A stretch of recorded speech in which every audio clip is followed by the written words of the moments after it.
Hello, I'm Skid, and today I'm going to be giving you a look at the multi-monitor support for Cities Skylines II. This game is obviously a city builder, and we will address the performance issues shortly, but first things first, we must start where we always do, multi-monitor support. Before I begin, there will be chapters in the seek bar, so you can skip around if there are particular sections you are not interested in, and those chapters are derived from timestamps in the video description. So, it's multi-monitor support. Basically, it works out the box. If we come into the graphics settings, it will pick up your desktop resolution quite happily here and display it as it should do. And then if we start again, let's just pick a random place. I have a map that we will use. If I tell it to continue, then hopefully that won't reset things. Then we will see that the game is also horizontal plus. The UI is spanned across all three screens, but it's not usually too much of an issue. The main portion of the UI is still in the center of the screen. We will highlight where my three screens are, and you'll notice that this little bit here is being cut off and this bit here is as well, because I think this section here is optimized for 21:9. We also then have a bunch of options all the way on the left-hand side and all the way on the right-hand side that are inconvenient. But it's not too big of a deal. Unfortunately, we can't move these. I would like to have these pinned here, so they appear here, but in the grand scheme of things, this isn't a game where you need to be able to access that information quickly anyway. So yeah, multi-monitor support is good. Performance, however, is not. I have put up a very janky frames per second counter that I've pulled from the AMD thing. So we'll quickly address the performance issues. I'm obviously running this at a resolution that is the equivalent to 3/4 of a 4K display or 3 times a 1080p display, because that's what this setup is.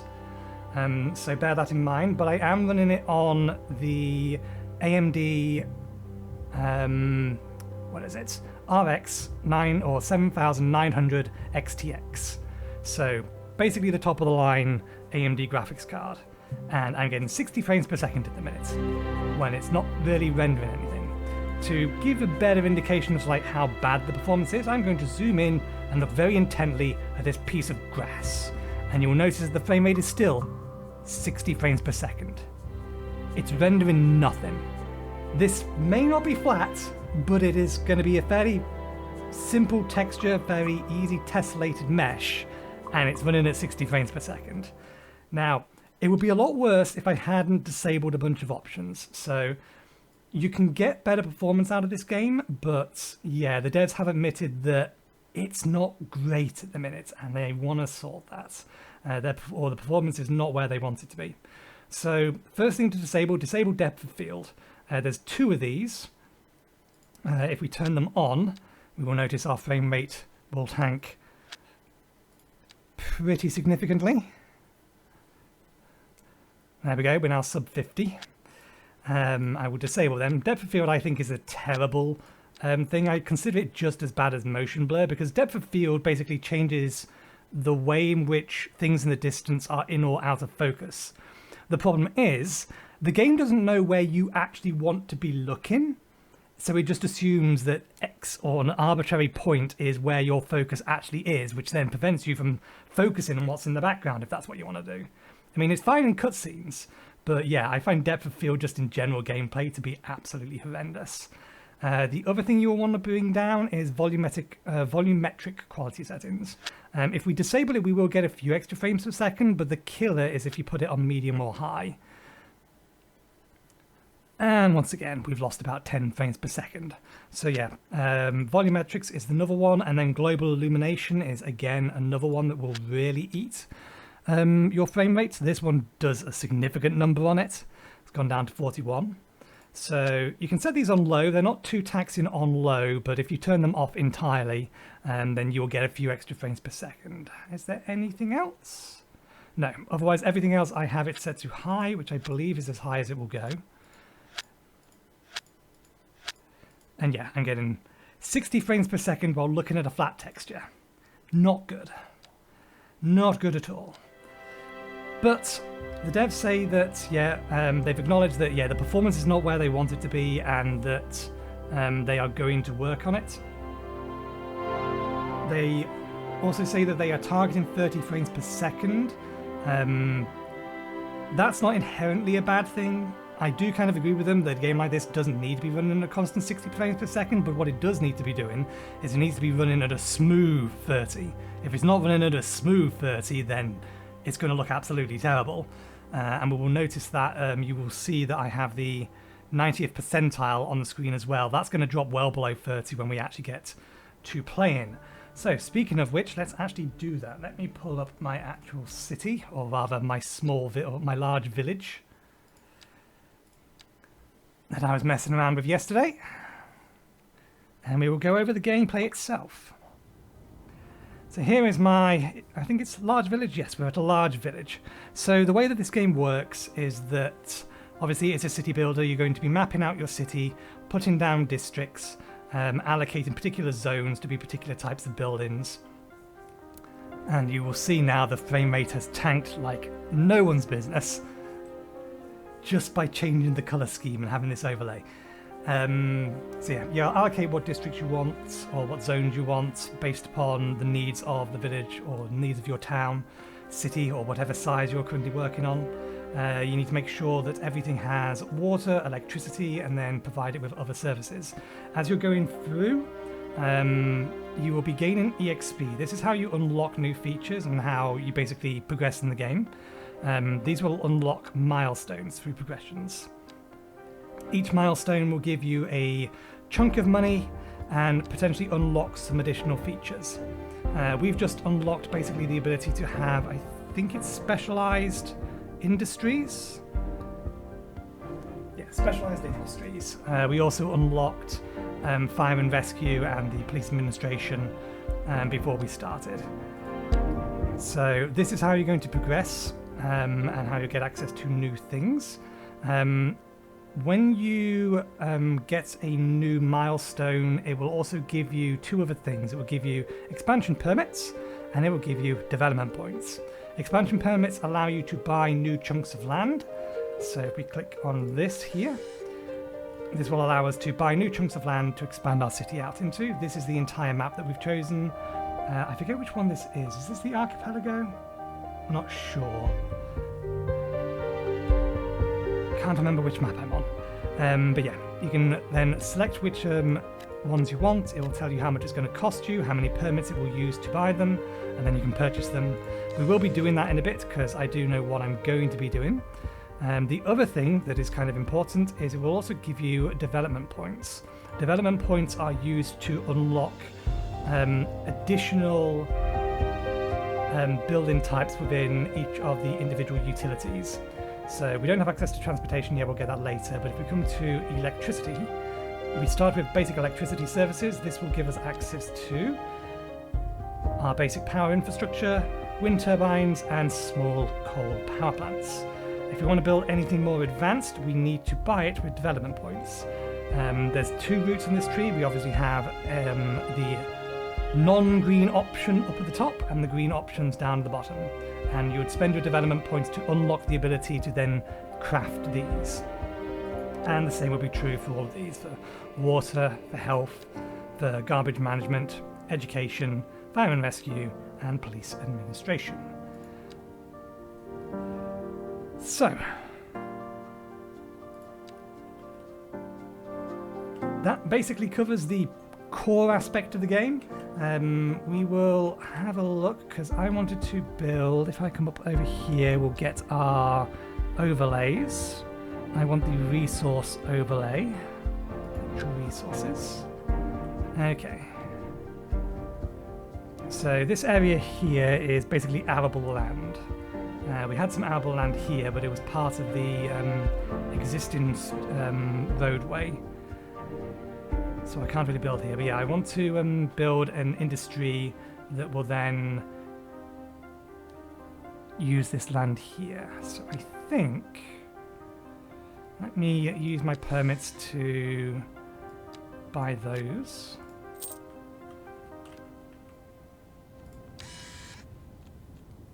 And now where is... Here it is, specialised industry. Specialised industry areas can be built wherever naturally relevant resources are. Companies operating in these areas will gather resources and transport them to either be used within the city or to be exported outside. Active specialised areas will make your city more attractive to industries that can make use of these materials, or these specific materials. This means that you will start to see more relevant industries appearing in the industrial zones. When you select a specialisation type, the relevant natural resources are highlighted on the map. You can also turn on the highlights in different views from the info view, which is what I showed you earlier. Choose the type of specialisation according to the type of resources you have available on the map.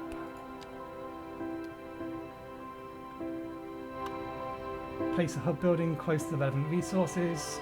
The circle around the hub shows how far the building can extend the area. Remember that the hub building needs a road connection in front of the building and that you cannot build roads inside the area. So, okay, so we can't actually build grain yet.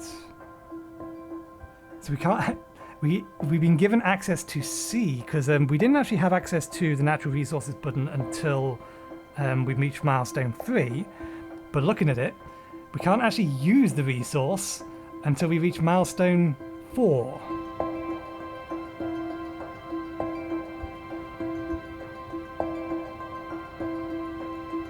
The only thing we could do is start livestock farming. Which might be something we can do anyway. If we put the livestock farm here, or a livestock farm here, then when we do get grain farm, we can put that here, and that will hopefully allow the two to supply each other. Maybe.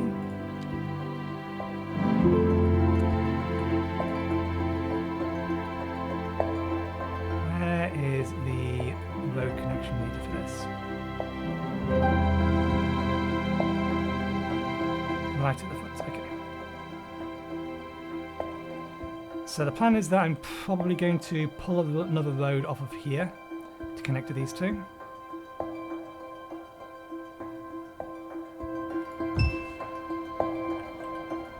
Oh right, yeah, I forgot that's how that works. You place the front side of the building and then it lets you build the back side of the building.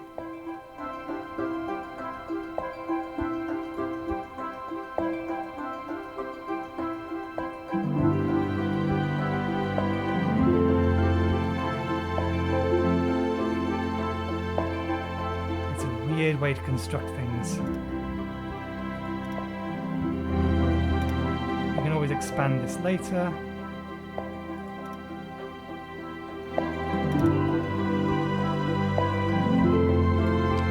Off.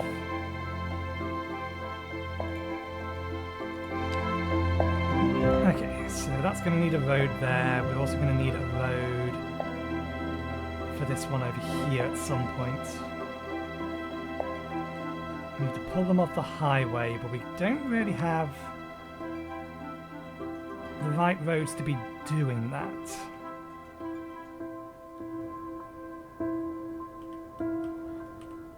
Let me just turn this back on a second so I can see where that is.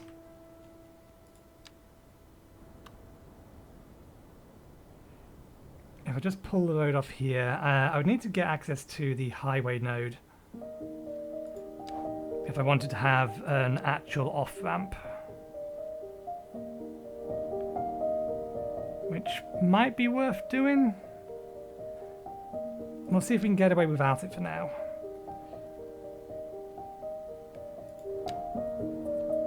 Ah yeah, and we can use this to change the area for the specialization.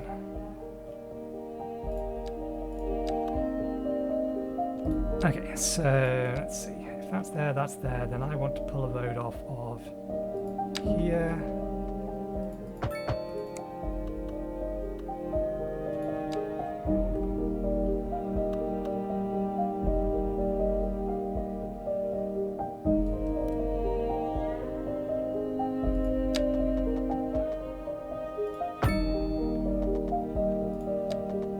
Okay, let's curve this and bring it up.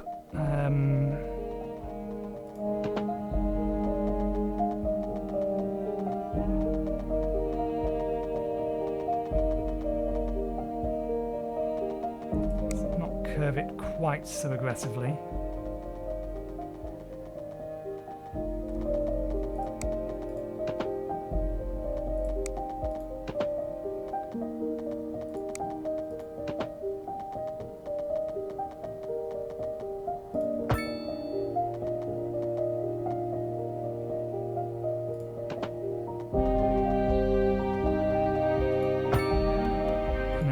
Back down.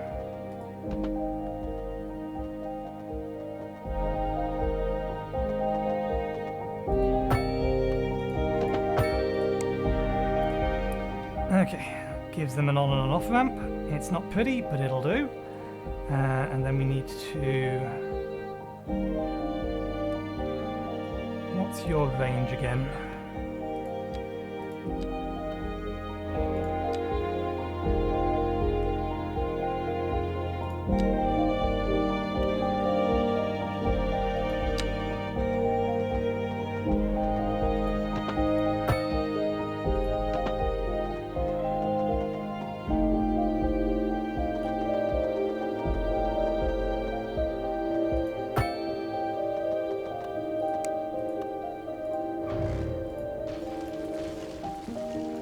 That actually be curved.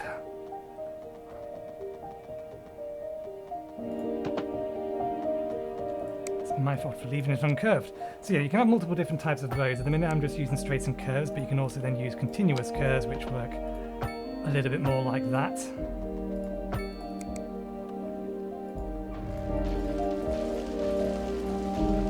So you don't have to have a straight city if you don't want to.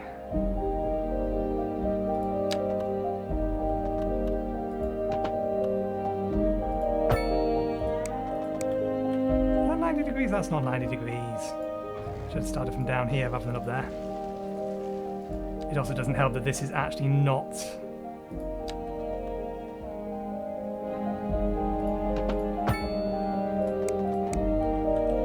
There we go.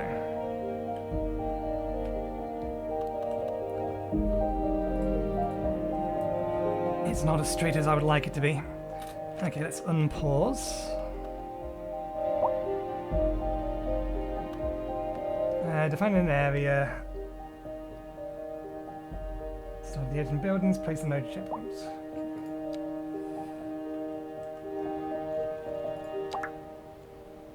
And we already know what the area tool is. So let's expand this out a little bit more.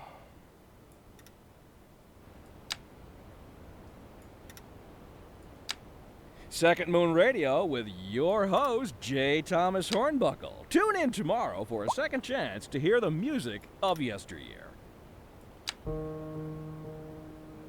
I do like that it gives you the angles of the corners, so we can see down there that's a nice right angle.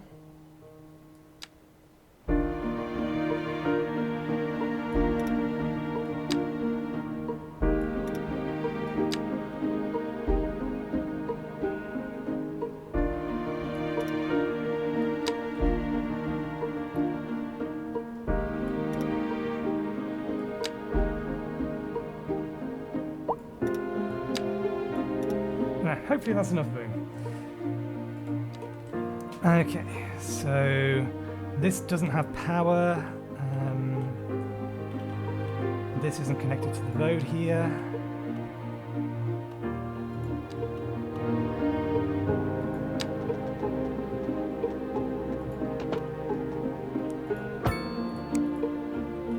There we go. The power lines aren't currently being provided over to here. We can bring them over from that. Or we could connect this road up to that. I think we might do that, bring this road around.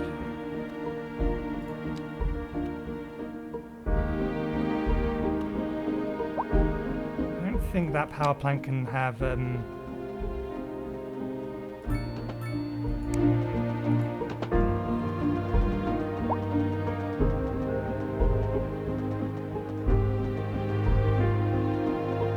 expanded any further.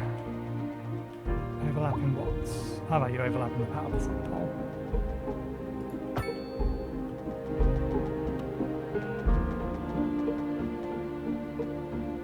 So close.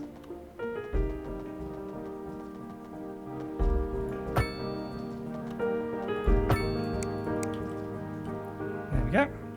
That should connect power to here.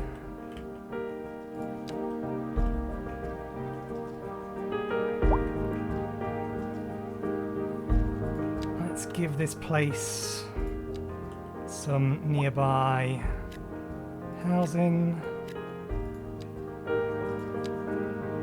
Give the residents some industrial. Not industrial, commercial. Okay. Problems with this particular, or this area particularly, is they might be out of range of education. They are. Okay. Gonna need some public transport eventually, and we can probably fix that. For the time being, then it's just gonna be a low education area. Where do I want to put police and fire? Having the fire somewhere around about the industrial area seems like a good idea. I think I might pull off the road from here and connect it over to here, and then we can have a section here. That might be the way to do it.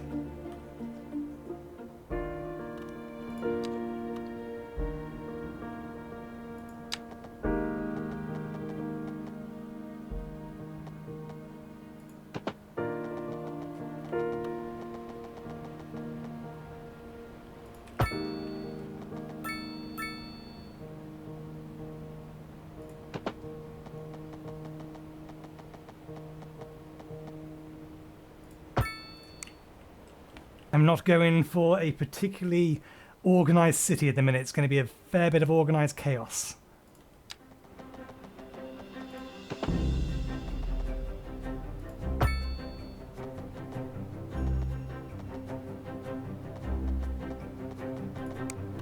Let's undo that. Let's go back to the spline one. The spline one's probably going to work better here.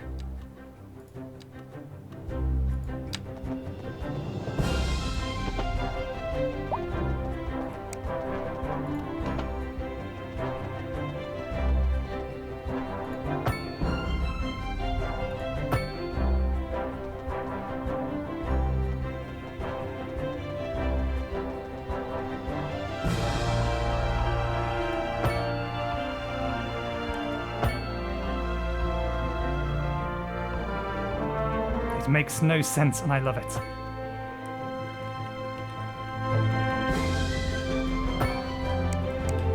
There we go. With this in mind, this road here is probably the best place to put our emergency services on. Fire and rescue services respond to fires and accidents and prevent fires from spreading and safeguard citizens against disaster. Let's pause for a second. They also search for survivors in collapsed buildings after a disaster. Fire-damaged buildings can quickly spread to other nearby buildings. I really should make that a double road.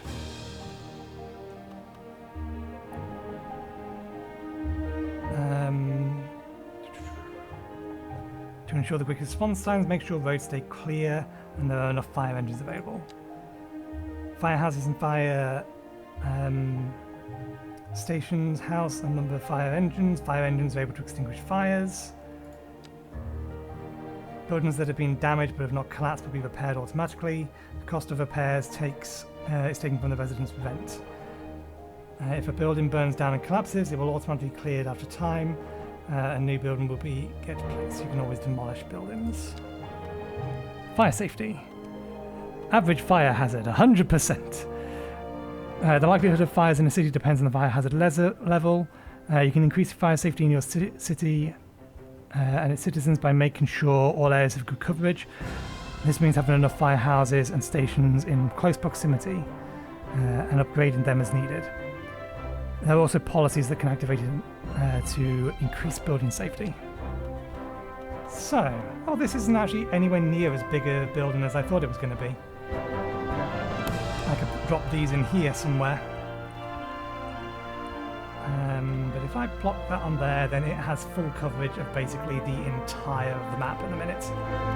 So, let's have fire there, and let's have crime next to it. Crime is an unfortunate downside of building a community. The purpose of law enforcement is both to prevent crimes as well as catch criminals. Police stations and headquarters send out police cars to patrol the city and respond to criminal activity. Apprehended criminals are brought in and kept in holding cells to wait for further processing such as trial. Low overall well-being and unemployment increases the likelihood of citizens becoming criminals. In order to in addition to investing in police forces, also make sure your citizens are doing well in order to prevent crime.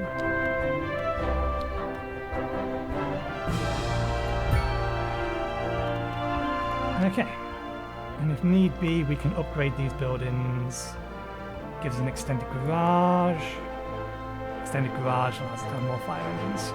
Let's just confirm that we do in fact have proper police coverage. Fire and rescue, disaster control, there you are, police. Okay, there's this section here that might be a bit problematic. That's a good point. We was going to make this a double road, which we can do simply by clicking this button here to replace the road. We can also select which side it's going to expand on, which is nice. I want it to expand on this side.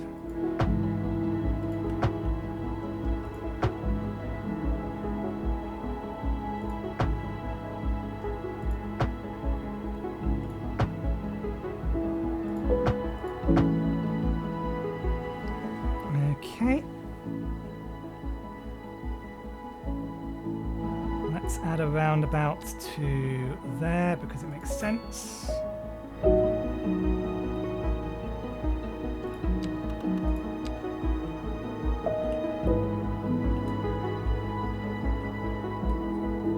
Okay, we can always expand this as an industrial area, but there's going to be a lot of noise pollution and stuff over here.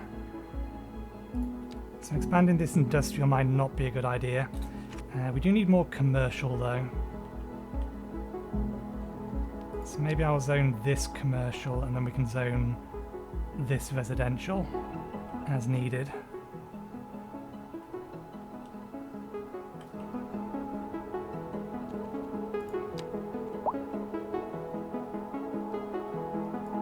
Let's zone this commercial.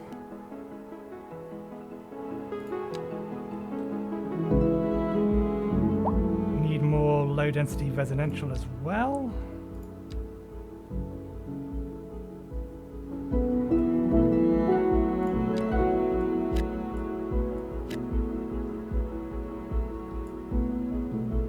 Actually no, change of plan. Can I pause for a second? How do I... Is it possible to... Ah yes, right mouse button. I might make these medium density when it comes to it. So instead we'll use this lot here for low density. Principally for traffic reasons. Yeah, because now they want some medium density.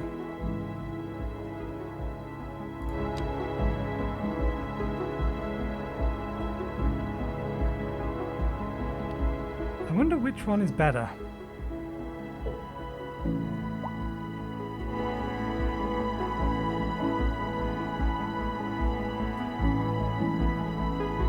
If it's just a style thing.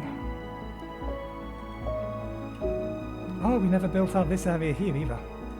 We've allocated space but not used it.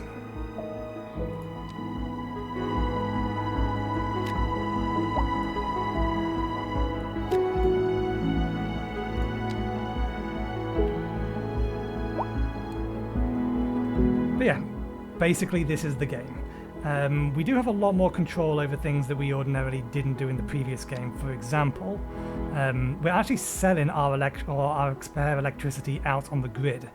When we set up this power plant here, we connected it to this external line here, and that allows us to then export any electricity over what we're using out to other areas. So we are making some money from selling our electricity, but at the minute we are still very much not making a profit, but that's kind of expected for a small village.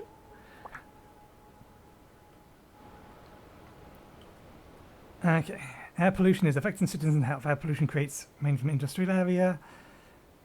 Find air pollution buildings and consider upgrading them with filtration systems, or you can relocate buildings. We urge the public to remain Navigate calm to during the these breaks air in pollution service and info to view. follow the guidelines on the city's website on how to plan for these temporary events.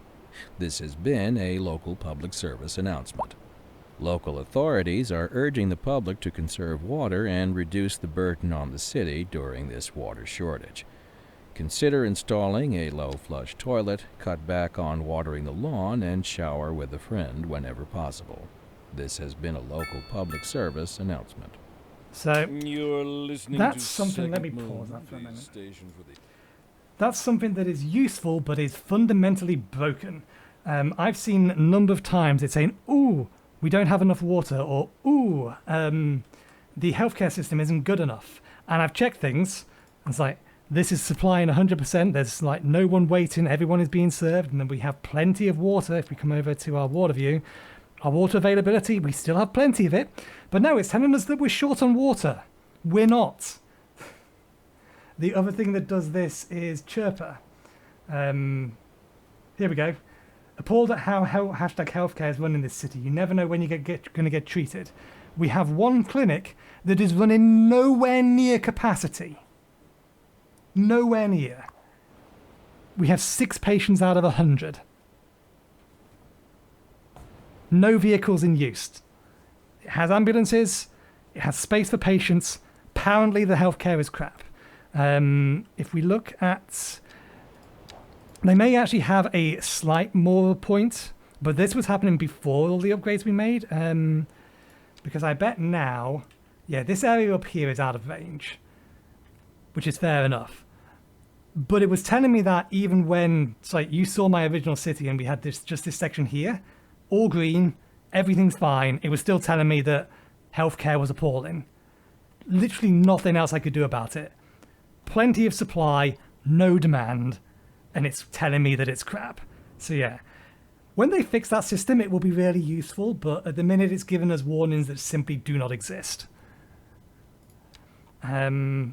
What I find interesting is why this section here is apparently undersupplied. Okay. I didn't think about the air pollution of this area here, so we may have to...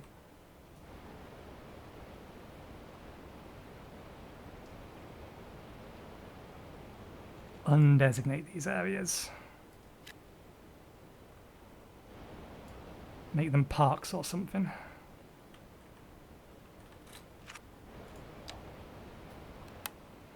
Yeah, that's interesting. Why does healthcare just suddenly die here? I mean, obviously this bit here is fine because the they can come up to the road and go around. But it's now still nice and green here. Let's put the music back on. Oh yes, I forgot we can change the radio station. We can also put our own music in here. cultural sophisticate who doesn't fear extending their ears to the Choose more the tunes to listen challenging to. of the Radio classical Next genre. network Let is us here. Each move now network from has a the selection of musical stations page to choose to from. the literary. Radio stations are available in Here networks. we have some to listen from here. perfectly angry Adjust the volume. correspondence from a listener. Don't like commercials My interrupting dear music, you can turn off the ads Professor here. Hornbuckle, whereas I'm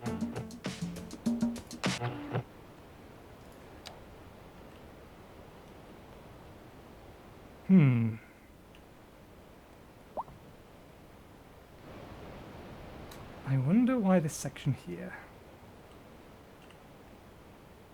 Again, complaints about the noise. If we look on over at our noise pollution, it's really not that bad at the minute. It's bad up here, but that's the industrial zone. You'd expect it. The residential and all that lot is fine. So they need to tune those. Now that's something that doesn't appear to be doing anything. No car access, but you told me it was connected.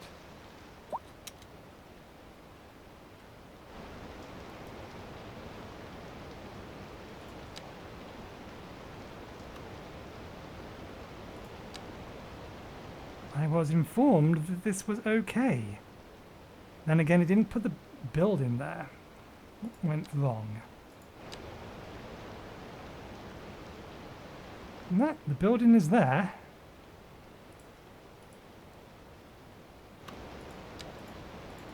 But the building is not there.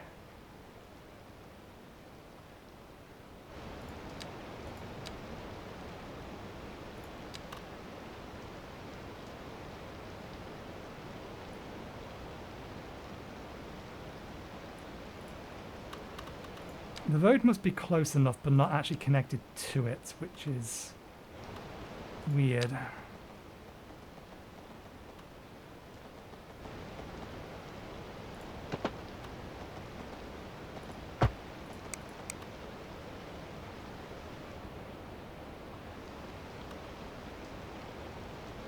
There's something definitely wrong here.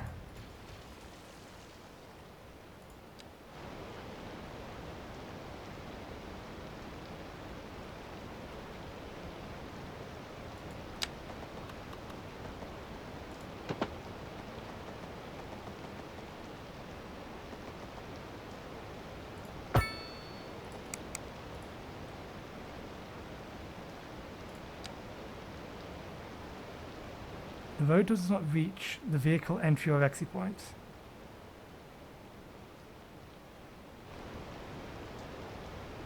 Pedestrian path connection is required.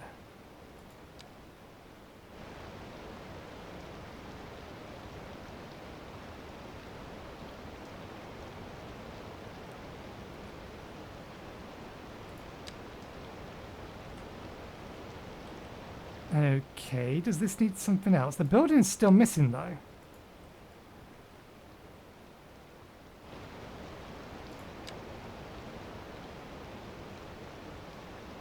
It knows the building is supposed to be there, but for whatever reason, we can't select it. We also can't build the road into it.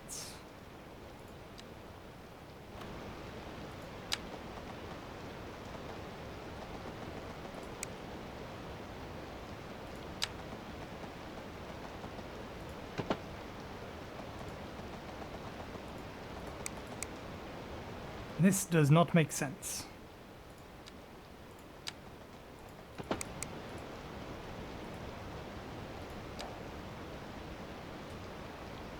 The road does not reach the vehicle entrance or exit point.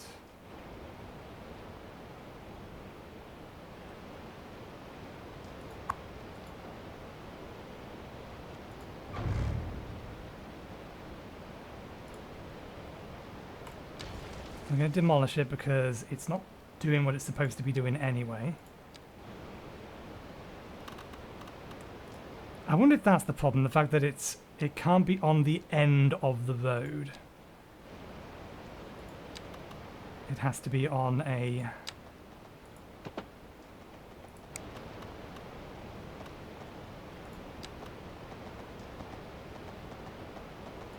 actual straight bit.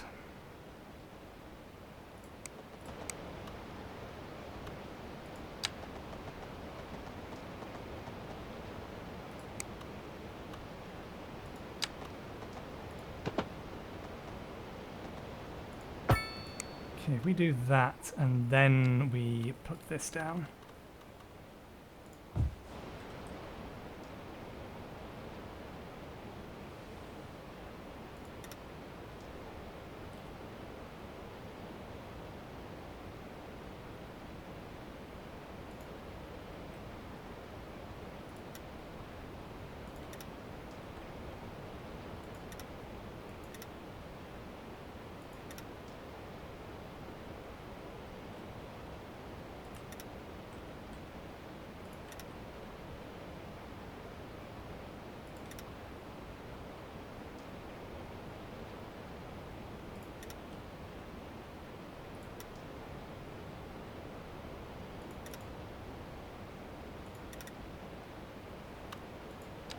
There we go.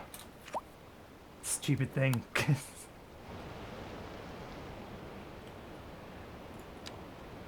We fixed it.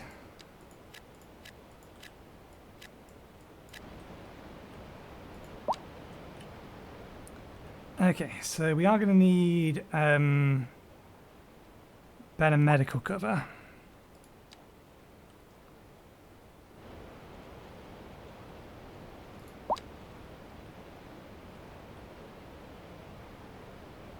Can't really put it there, that would be a bad idea.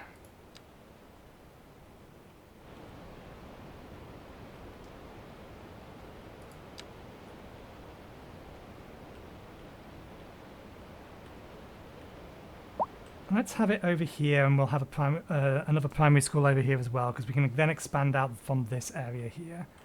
It wants to be on the lower side because we're going to be using the upper side. Yeah. Okay. So let's go for another one of these here, and then put a school not directly next to it, but a little further down.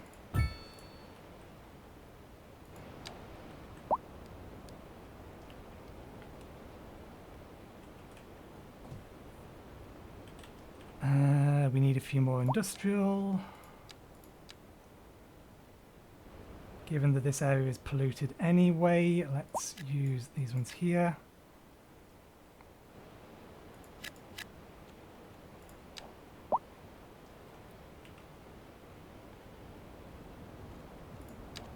And we're going to need, we don't need, but we should make use of the space that we have. So let's bring curved road over here. Actually no, because that's the dump.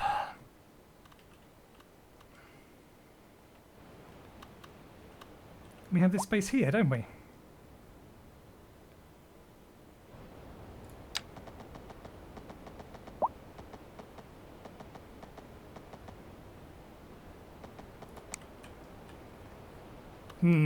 Choices.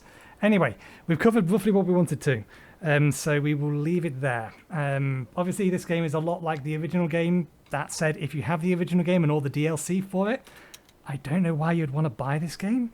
The performance in this game is obviously not great. They want to fix that. If you're running it on triple monitor system, then you absolutely are going to need a high-end card to run it. So, probably worth waiting a bit, I would say. Either until they have some more DLC or until they fix the performance issues, depending on whether or not you own the original or the DLC, or just own the original base game. But yeah, we'll leave it there. Thank you very much for watching. Hope you enjoyed the show. We'll be back again on Monday when we'll be starting our Terraria playthrough. So hopefully, we'll see you next time. Cheerio.